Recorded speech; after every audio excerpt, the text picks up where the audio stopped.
Today I want to break down step by step how to analyze a rental property if you're brand new to real estate investing.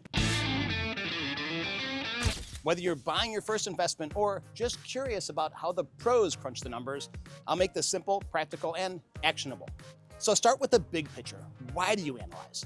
Before you ever buy a rental, you need to know if it's actually gonna make you money.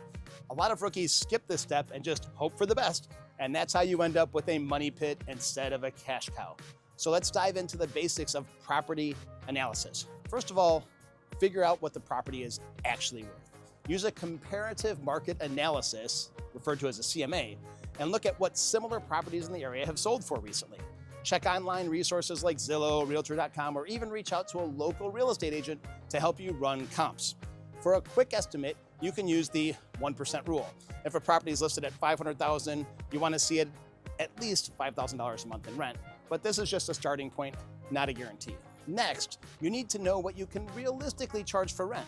Don't just trust online estimates. Pretend you're a tenant and check out what similar homes are renting for on sites like Rentometer, Zillow, or Rent Cafe.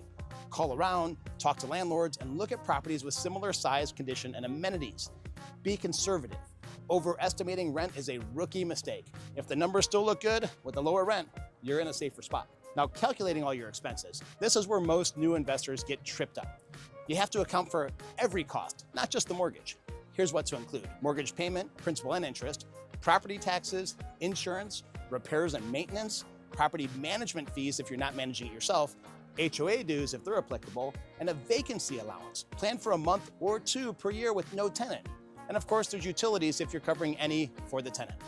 Add all these up for your total monthly and annual expenses. Now, let's crunch the numbers. Here's the big three. Cash flow.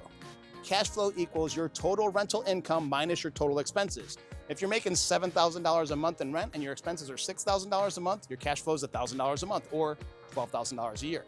The cap rate, that equals your net operating income divided by your property's value times 100.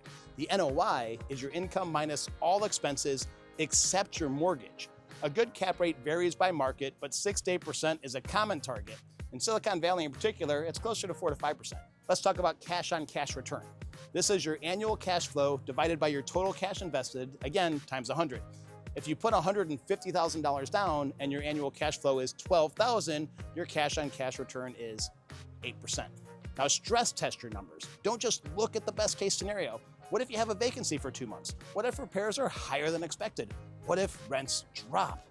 If the property still works with these what ifs, you're on the right track. Finally, before you buy, inspect the property for hidden issues, review the lease and tenant history, double check your numbers, and ask questions and get everything in writing. Remember, analyzing rental properties isn't rocket science, but it does require attention to detail and a willingness to be honest with yourself about the numbers.